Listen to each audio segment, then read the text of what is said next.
Class 10th प्रश्नावली 8.1 का question number 8 ये बोल रहा है कि 3 cot A बराबर 4। तो जांच कीजिए कि 1 - tan² A बट्टा 1 + tan² A बराबर cos² A minus sin² A। तो सबसे पहले हमको जांच करने के लिए हमको मालूम होना चाहिए PBH का मान। तो अभी जो क्वेश्चन दिया है उसी को हम ध्यान में रखते हुए आगे बढ़ते हैं। यहाँ पर दिया हुआ है क्वेश्चन 3 cot A बराबर 4। तो हम क्या करते हैं, यहाँ पर लिखते हैं सॉल्यूशन। यहाँ पर आपको दिया हुआ है 3 cot A बराबर 4। हमको मालूम है कि यहाँ पर 3 और cot में गुना का संबंध है।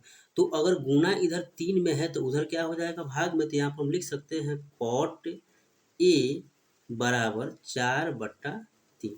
हमको मालूम है cot का फॉर्मूला होता है B/P। इसका फॉर्मूला क्या होता है, B/P। B for base, P for perpendicular, यानी बी का मतलब आधार होता है, पी का मतलब क्या होता है, लंब होता है। तो हम यहाँ पर लिख सकते हैं बी का मान हमारे पास 4 है और पी का मान कितना है, 3 है। तो अभी हमारे पास क्या मिला है कि b बराबर 4 और p बराबर 3। तो हमारे पास b यानी बेस का मान 4 है, p का मान 3 है। तो हम क्या निकाल सकते हैं, h। इसीलिए पाइथागोरस प्रमेय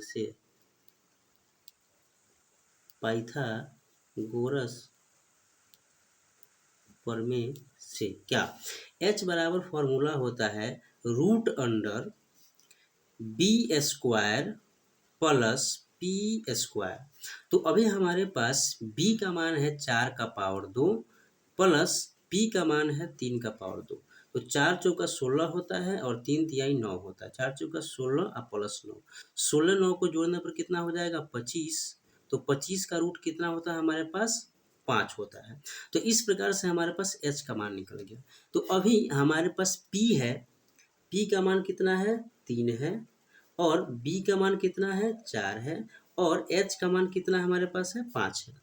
अब हम क्या करते हैं, क्वेश्चन को दो पार्ट में करते हैं। क्वेश्चन इसको हम मानते हैं LHS, ये वाला पार्ट क्या होता है LHS, और ये वाला पार्ट क्या होता है RHS। तो हम क्या करते हैं, यहाँ पर लिखते हैं LHS को अलग हम लोग बनाएंगे और RHS को अलग बनाएंगे। अगर दोनों मिल जाएगा तो हमारा जांच सही होगा, नहीं मिलेगा तो जांच यहाँ पर गलत हो जाएगा। तो हम LHS क्या करते हैं, लिखते हैं 1 - tan² A बट्टा 1 + tan² A। तो सबसे पहले हमको यहाँ पे मालूम होना चाहिए कि बट्टा है तो इसको हम भाग में तोड़ देते हैं। सीधा बात, इसको हम क्या करते हैं, सिंपल वे में आपको करते हैं। कैसे, 1 - tan² A, ठीक है, इसको कोष्ट में कर लेते हैं। यहाँ पर बट्टा का मतलब हो जाएगा आपका भागा। फिर लिखेंगे 1 + tan² A। यहाँ पर हमने क्या किया कि बट्टा को तोड़ दिया भागा में। अब इससे हमको फायदा क्या हुआ कि आसानी से चीज़ों को हम बना सकते हैं, लिख सकते हैं। कैसे, यहाँ पर 1 का मतलब 1 सीधा हो जाएगा, माइनस 10 का फॉर्मूला होता है P/B। तो P/B, पूरा का पावर 2 है तो पूरा का पावर 2 करेंगे, ठीक है। और इसको बड़का कोष्ट में कर लेते हैं, बड़ा कोष्ट में फिर यहाँ पर भागा दे देते हैं। फिर हमारे पास है 1 + tan का मतलब होता है P/B, इसका भी पावर क्या हो जाएगा, 2, और बड़ा कोष्ट में इसको भी कर लेते हैं। तो इसके बाद हम लोग क्या करते हैं यहाँ पर कि 1 - P का मान हमको दिया हुआ है 3, तो यहाँ पर लिखते हैं 3 बट्टा B का मान हमको दिया है 4, तो बट्टा 4 लिखते हैं। फिर हम लोग क्या करते हैं यहाँ पर कि इसका स्क्वायर कर लेते हैं और बड़ा कोष्ट में इसको रहने ही देते हैं, भागा 1 प्लस, वैसे ही P का मान कितना हो जाएगा, 3/4। तो इसका भी हम लोग क्या करते हैं, स्क्वायर भी कर लेते हैं, ठीक है। अब यहाँ पर क्या हो जाएगा, बड़ा कोष्ट के अंदर 1 - 3 का पावर 2 का मतलब होता है 3 तिहाई 9, और 4 के पावर 2 का मतलब होता है 16। 1 का 1 हो जाएगा, 3 का पावर 2 का मतलब होता है 9, 4 के पावर 2 का मतलब होता है 16। फिर इसको हम लोग क्या करेंगे, बड़ा कोष्ट से बंद कर देंगे। भागा यहाँ पर फिर बड़ा कोष्ठ के अंदर 1 माइनस 3 का पावर 2 का मतलब हो जाएगा 9, 4 के पावर 2 का मतलब हो जाएगा 16। अब हमारे पास 1 के नीचे 1 छुपा है, 1 के नीचे 1 छुपा है, तो अभी हम लोग क्या करेंगे इसको कि बड़ा कोष्ठ के अंदर ही इसको हम लोग क्या करेंगे, लघुत्तम निकालेंगे। 1 और 16 का लघुत्तम कितना, 1 और 16 का लघुत्तम हम लोग कैसे हो जाएगा, 16 हो जाएगा। अभी इनका बट्टा का हम लोग क्या करेंगे, घटाव दोनों को अलग अलग निकालेंगे। तो यहाँ पर 1 16 हमारा 16, तो यहाँ पर क्या हो जाएगा 16 माइनस 16 कम 16 यानी 9 भागा, उसी तरह से यहाँ पर दोनों का लघुत्तम कितना हो जाएगा 16, तो यहाँ भी हो जाएगा 16 अब प्लस 9। यहाँ पर गलती से आपका माइनस हो गया, यहाँ पर प्लस होगा, ठीक है ना। तो अभी हम लोग क्या करने वाले हैं कि 16 में से 9 गया तो हमारा कितना बचेगा, 9 7 16 यानी 7/16। यहाँ पे ऑलरेडी आपका भागा है। फिर अभी हम लोग क्या करेंगे कि 16 और 9 कितना हो जाएगा 25/16। यहाँ पर 7/16 भागा बदलेगा गुना में, 16 जाएगा ऊपर और 25 आएगा नीचे। 16 16 आपका कट जाएगा, हमारे पास कितना हो जाएगा 7/25।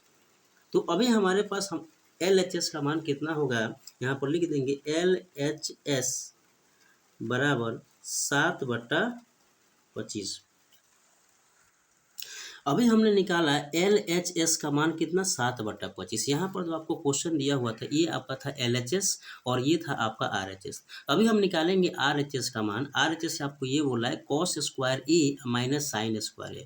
उसी बात को हम यहाँ पर RHS ऐसे बना के यहाँ पर लिख लिए हैं कि RHS बराबर cos square A minus sine square A। अब इसको हम लोग सॉल्व करेंगे। cos स्क्वायर A का मतलब होता है कि cos A का पूरा का पावर 2, तो cos A का फॉर्मूला होता है B/H, तो इसका पावर 2 हो जाएगा, माइनस साइन का फॉर्मूला होता है P/H, इसका पावर कितना हो जाएगा 2 हो जाएगा।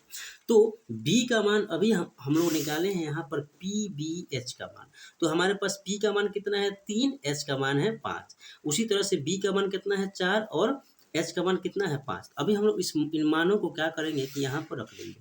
तो यहाँ पर B का मान हमको दिया हुआ है कितना 4 H का मान कितना है 5, इसका पूरा का स्क्वायर, माइनस P का मान हमको दिया हुआ है 3/5, इसका पूरा का स्क्वायर। अभी हम क्या करेंगे कि यहाँ पर 4 का स्क्वायर होता है 4 चौका 16, 5 का होता है 5 25, माइनस 3 तिहाई 9/5 25। दोनों का लघुत्तम कितना हो जाएगा 25, और यहाँ पर 16 माइनस 9, तो यहाँ 7/25 आपका आ गया। अभी हम लोग ध्यान से देखें तो यहाँ LHS का मान भी है 7/25 और RHS का मान भी है 7/25, तो हम बोल सकते हैं इसीलिए LHS बराबर RHS। इस तरह से हमारा ये वाला क्वेश्चन जांच हो गई, हम इसको प्रूव कर सकते हैं।